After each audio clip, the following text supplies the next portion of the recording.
Broncos Country, we've got two big stories today, and I'm telling you right now, they're connected in a way that says a whole lot about what's happening with this team behind the scenes.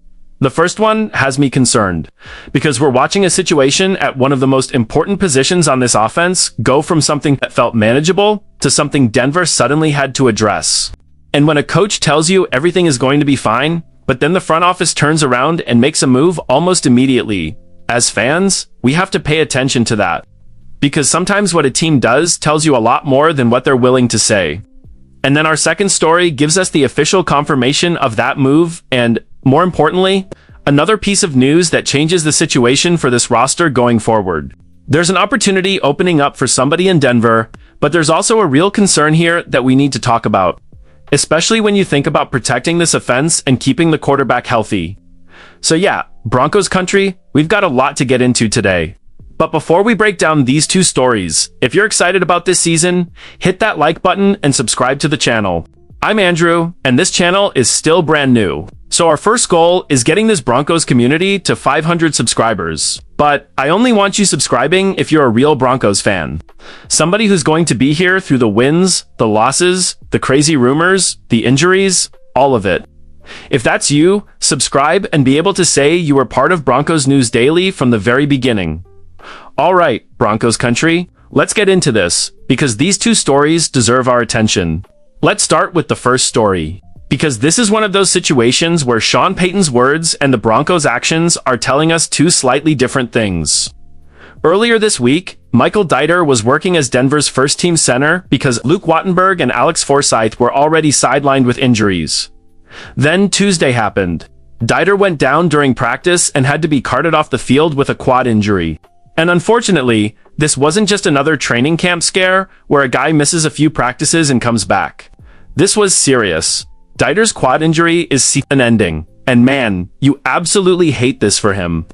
Michael Dieter is an 8th-year NFL player who joined the Broncos practice squad back in January before Denver signed him to a future contract after the 2025 season. With Wattenberg and Forsyth unavailable, this was his opportunity to step in, work with the first-team offense, and show Denver exactly what he could bring to this offensive line. Instead, his 2026 season is over before it ever really had a chance to begin. After Dieter went down, Sean Payton tried to calm the situation. He basically said the Broncos would work through it, that they had flexible players, and that they would be fine. And look, I understand why a head coach says that. Sean Payton isn't going to stand in front of everybody during training camp and announce that his offensive line is in trouble. But then Thursday came around and Denver made a move. The Broncos signed veteran center Latada Smith and officially placed Michael Dieter on injured reserve. That signing was first reported by Mike Kliss of 9 News. And to me, this is where the situation becomes really interesting. Because you can tell us everything is fine, but when Luke Wattenberg is hurt, Alex Forsyth is hurt, Michael Dieter suffers a season-ending injury. And then you bring in another veteran center 2 days later that tells us Denver understands how thin this position has become. And they had to do something. Now, let's be clear about what the Broncos are getting with Latada Smith, because I don't want anybody hearing veteran signing and immediately thinking Denver just found a new long-term starting center. Smith is 28 years old. He's 6'3", 314 pounds, and he originally came out of Virginia Tech before the Arizona Cardinals selected him in the 6th round of the 2022 NFL Draft. He appeared in 10 games for Arizona during his rookie season, and over his NFL career, he has appeared in 19 games with 4 starts. Since entering the league, Smith has had a pretty wild journey. He spent time with the Arizona Cardinals, Houston Texans, Philadelphia Eagles, New England Patriots, Green Bay Packers, and Pittsburgh Steelers. With New England, he appeared in 8 games during the 2024 season. Then last season, he spent time moving between Green Bay's practice squad and active roster. He appeared in 1 game for the Packers and played 100% of the offensive snaps in that appearance. But Green Bay did not re-sign him after the season, and Smith had remained unsigned this offseason until Denver called Sue. This is a guy who has been fighting for NFL opportunities for basically his entire career. He's been a bubble player. He spent time on practice squads. He's gotten a few opportunities to start with the Cardinals, Patriots, and Packers, but he hasn't been able to turn those chances into a permanent starting job. And that's important context. Even going back to his scouting report coming out of Virginia Tech, There were things to like about Smith, physically and athletically, particularly his ability to move and work in space. But there were also questions about his technique. NFL media analyst Lance Zierlein specifically pointed to problems with Smith's hand placement, his control at the point of attack, and his consistency as a run blocker. At the same time, Zierlein saw more encouraging traits in Smith's pass protection and believed some of his weaknesses could potentially improve with coaching and discipline. The overall projection, though, was essentially that Smith might become an average backup who could occasionally step into the starting lineup when necessary. And Broncos country, right now, when necessary, might be exactly where Denver is heading. Because think about the center room for a second. Luke Wattenberg went down on the third day of training camp during the first padded practice. Later that same week, Alex Forsyth went down. Neither had practiced with the team for more than a week by the time this situation reached this point. That forced Michael Dieter into first-team work. Then Dieter gets hurt and his season is over. So Denver entered its first preseason game against the Atlanta Falcons with none of the three centers it originally brought into camp healthy.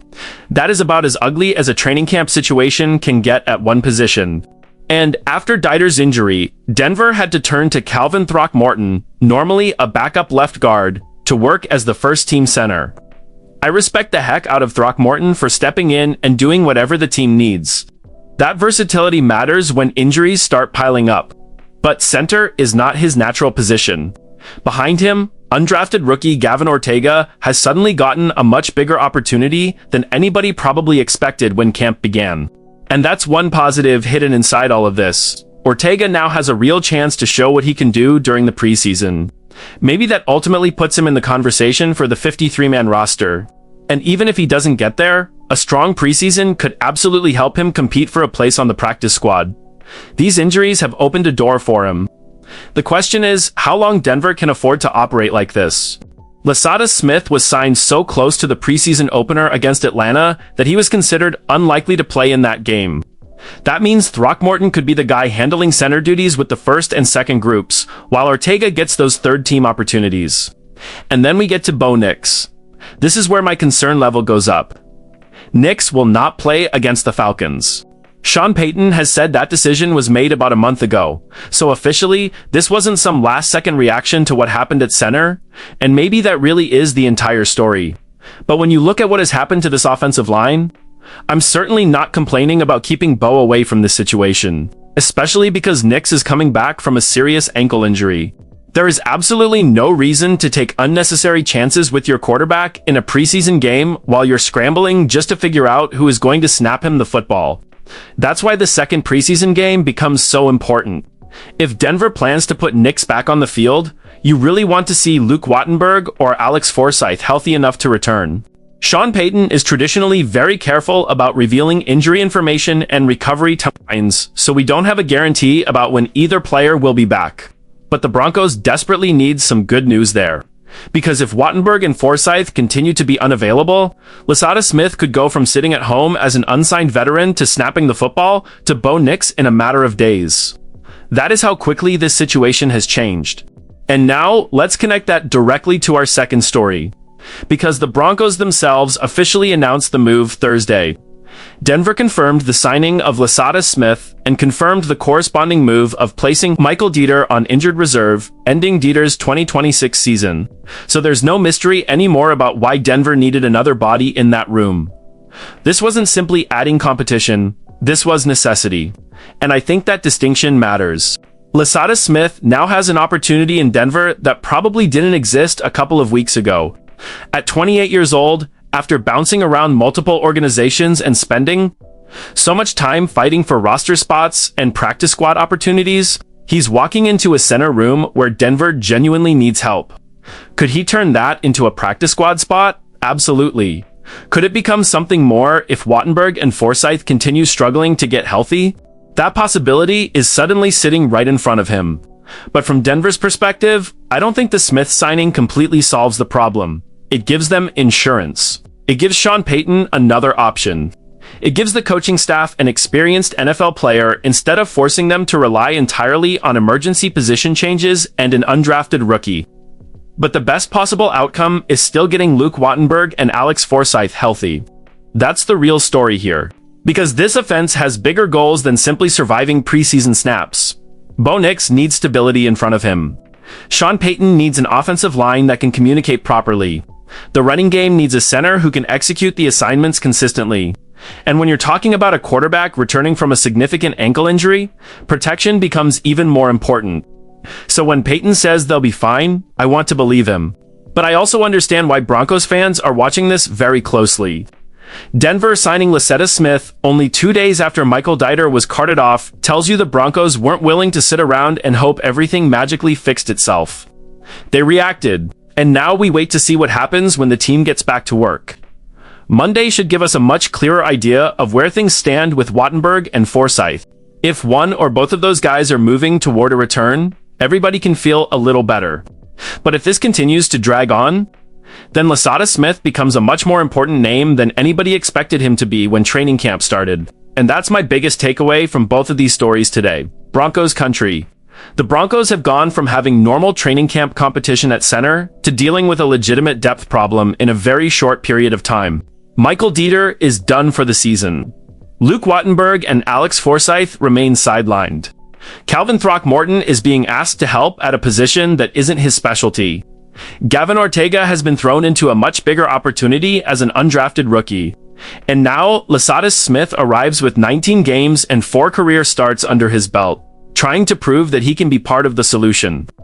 I'm glad Denver made the move. But I'm not going to pretend the signing suddenly makes me comfortable with the situation. I want the Broncos protecting Bo Nix. I want this offense entering the season with stability up front. And I definitely don't want to see Denver taking unnecessary risks in August because injuries force the coaching staff into a corner.